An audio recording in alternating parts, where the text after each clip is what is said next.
Hello नमस्कार दोस्तों, मेरा नाम सूरज शर्मा है। स्वागत है आपका हमारे ऑनलाइन प्लेटफॉर्म पर। आज का हमारा जो लेक्चर है वो शंघाई कोऑपरेशन ऑर्गेनाइजेशन के बारे में होने वाला है। जैसा कि आपको पता होगा कि पिछला वीडियो मैंने एक G20 के ऊपर बनाया था, ग्रुप ऑफ 20 कंट्रीज G20 के ऊपर मेरा एक वीडियो बन चुका है।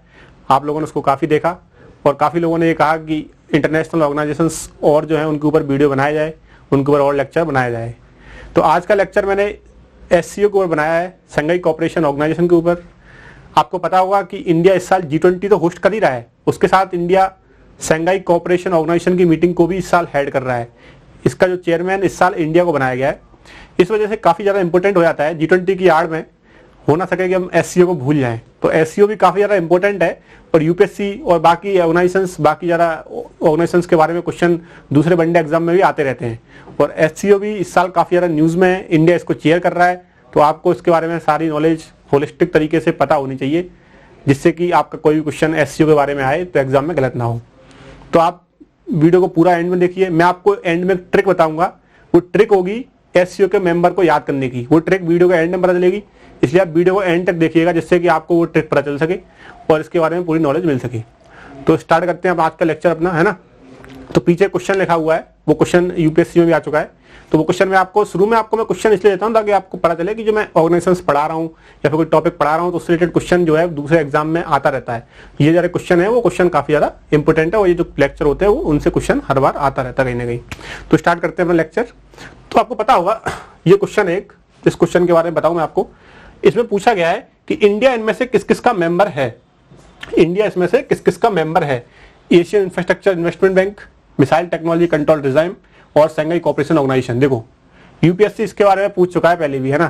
तो आपको इसका आंसर मैं दे दूं, इसका आंसर तो 1 2 3 है, क्योंकि देखो इसका मेंबर तो इंडिया पॉलिसी फाउंडिंग मेंबर है इसका तो, और MT इसका तो मेंबर इंडिया 2016 में बन गया था और SCO का मेंबर इंडिया 2017 में बन गया था।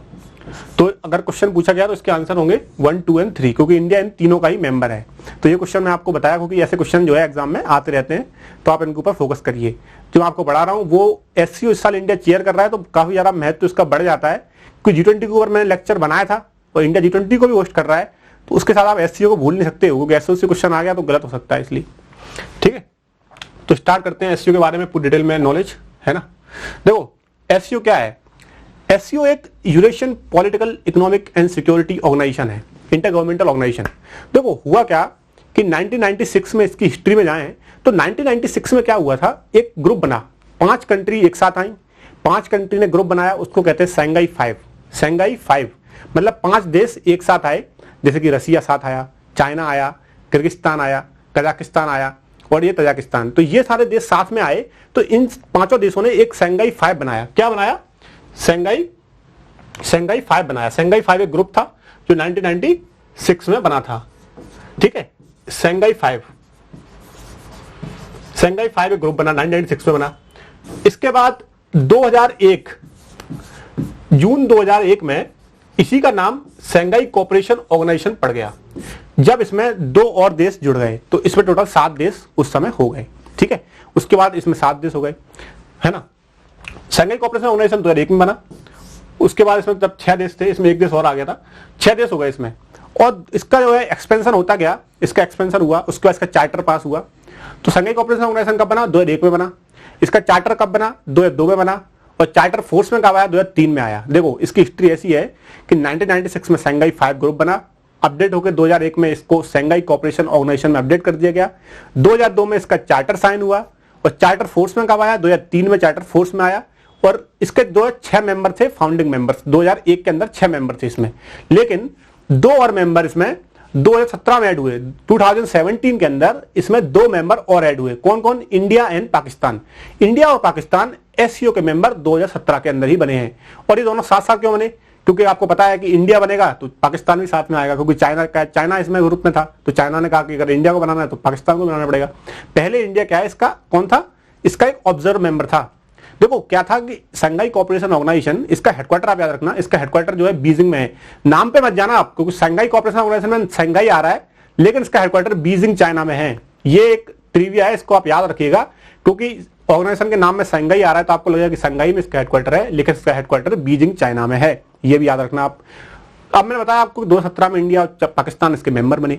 उसके बाद क्या हुआ, इसमें कुछ क्या है, ऑब्जर्वर मेंबर होते हैं। ऑब्जर्वर मेंबर वो मेंबर होते हैं जो काफी सालों बाद उस ऑर्गेनाइजेशन के मेंबर बनने की लाइन में लगे रहते हैं, वो चाहते हैं कि हम भी इसके मेंबर बन सकें। आपको पता होगा कि 2021 में 22 में जो हाल ही में समिट हुआ है उसमें ईरान को जो है मेंबर बना लिया गया है। तो अभी करेंटली जब मैं वीडियो रिकॉर्ड कर रहा हूं फरवरी 2023 के अंदर इसमें 9 मेंबर हो चुके हैं। ईरान पहले ऑब्जर्वर मेंबर था और अब जो है ईरान इसका परमानेंट मेंबर बन चुका है। देखो क्या हुआ था कि एससीओ के 4 ऑब्जर्वर मेंबर थे। कौन कौन थे? एक अफगानिस्तान था, एक अपना मंगोलिया था, और एक अपना बेलारूस था, और एक था ईरान। अफगानिस्तान, मंगोलिया, बेलारूस और ईरान 4 इसके ऑब्जर्वर मेंबर थे। उसमें से एक ऑब्जर्वर ईरान को इसका परमानेंट मेंबर बना लिया गया है। अब इसमें ऑब्जर्वर फिलहाल 3 रह गए हैं। कौन कौन? मंगोलिया रह गया, अफगानिस्तान रह गया और बेलारूस रह गया। बेलारूस भी कह रहा है कि हमें भी मेंबर बनाया जाए, इसकी भी जो है बात चल रही है, आगे जाके इसका फाइनलाइजेशन हो जाएगा। लेकिन अभी आप फिलहाल याद रखिएगा क्या एससीओ में 9 मेंबर हो चुके हैं और इसमें जो है मेंबर अभी ऑब्जर्विंग कितने रह गए? 3 रह गए, क्योंकि ईरान को परमानेंट मेंबर पिछले साल ही बना लिया गया था। पिछले साल इसकी मीटिंग समरकंद में हुई थी, समरकंद उज्बेकिस्तान में इसकी मीटिंग पिछले साल 2022 में हुई थी, और 2023 का जो होस्ट कंट्री है वो इंडिया है।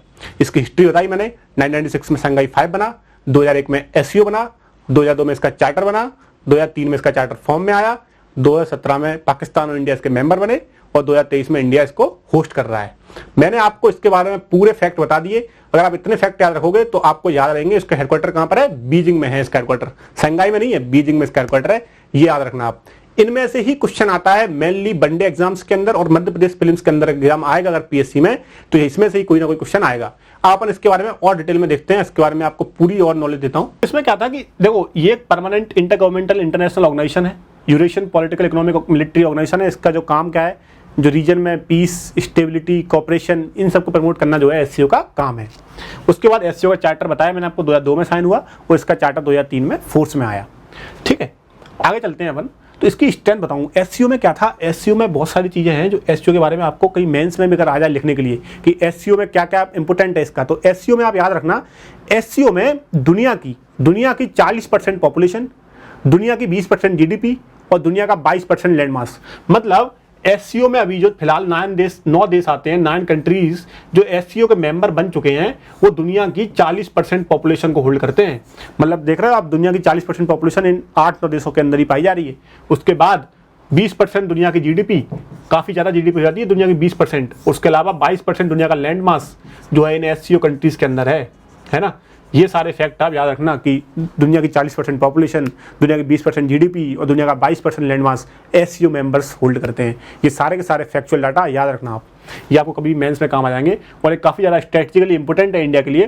क्योंकि क्या है कि एससीओ में इंडिया को सेंट्रल एशियन से कंट्रीज से कनेक्ट करने के लिए एससीओ काफ़ी ज़्यादा महत्वपूर्ण हो जाता है इंडिया के लिए, है ना। ये आप याद रखना, ठीक है।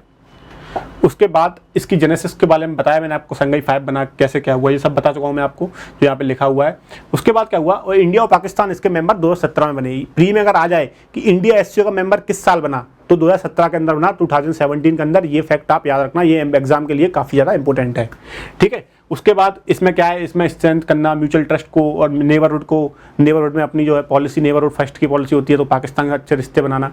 देखिए आपको पता है कि पाकिस्तान के साथ इंडिया के रिश्ते काफ़ी ज़्यादा खराब हैं, लेकिन इंडिया का जो है गोल ये है कि सेंट्रल एशियन कंट्री से काफ़ी ज़्यादा कनेक्ट करना है। आपको पता होगा कि चाबार प्रोजेक्ट बन रहा है, चाबार ईरान में इंडिया का एक पोर्ट इंडिया जो बना रहा है उसको इसमें एक्सटेंशन मिलेगा, क्योंकि एससीओ में इंडिया मेंबर है, तो इसमें कॉपरेशन इससे बढ़ सकता है। इंडिया के जो प्रोजेक्ट्स हैं वो काफ़ी अच्छे से चल सकते हैं इसकी वजह से, ठीक है। ये याद रखना आप। उसके बाद क्या होता है, देखो स्ट्रक्चर क्या है एससीओ का। एससीओ में हेड कौन होता है, एससीओ के हेड कौन होते हैं।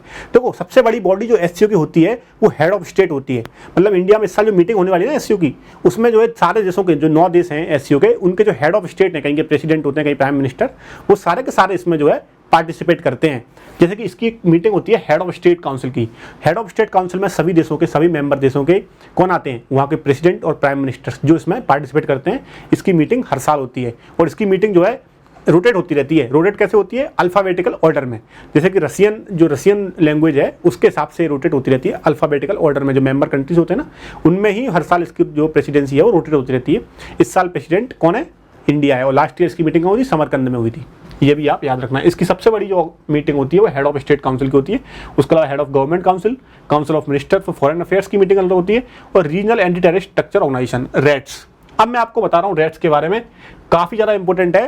कोई भी वनडे एग्जाम हो या फिर कोई यूपीएससी के एग्जाम तक में आ चुका है कि रीजनल एंटी टेररिस्ट ऑर्गेनाइजेशन जो है वो किस ऑर्गेनाइजेशन से एफिलिएटेड है।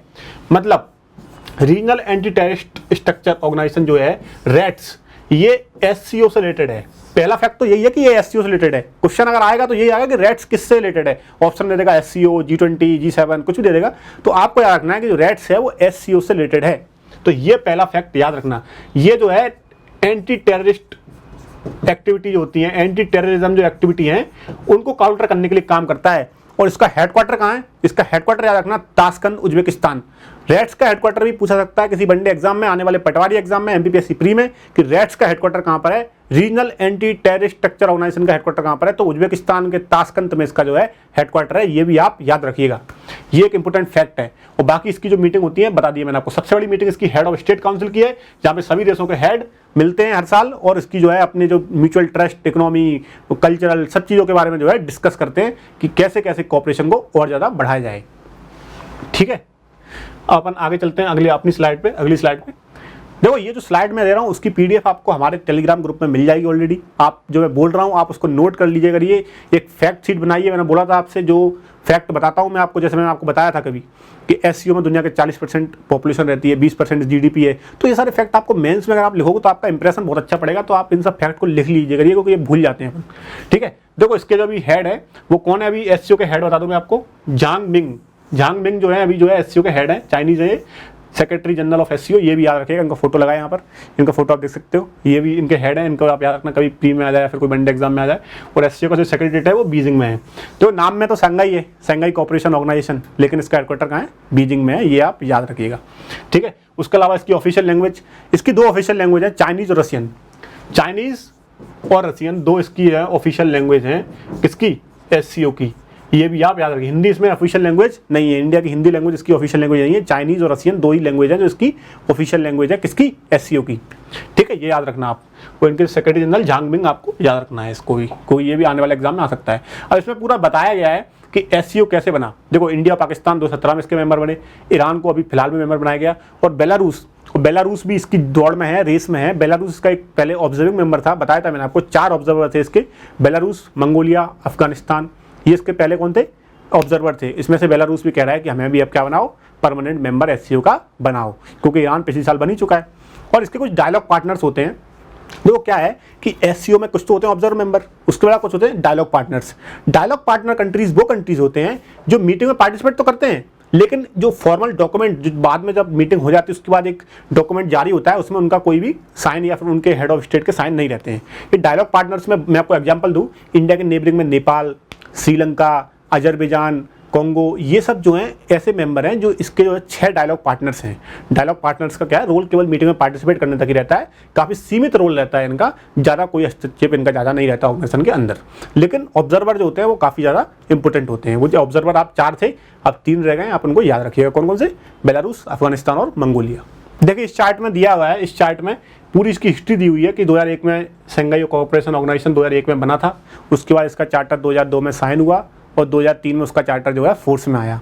उसके बाद इसमें लिखा हुआ है कि रीजनल एंटी टेररिस्ट स्ट्रक्चर जो रैट्स, जो मैंने बताया था आपको, वो रैट्स जो है 2002 में बना था। उसका हेडक्वार्टर कहाँ पर है? ताशकंद, उज्बेकिस्तान में रैट्स का हेडक्वार्टर है। ये भी आप याद रखना, ये टेररिज्म एक्टिविटी है, उनको काउंटर करने के लिए काम करता है।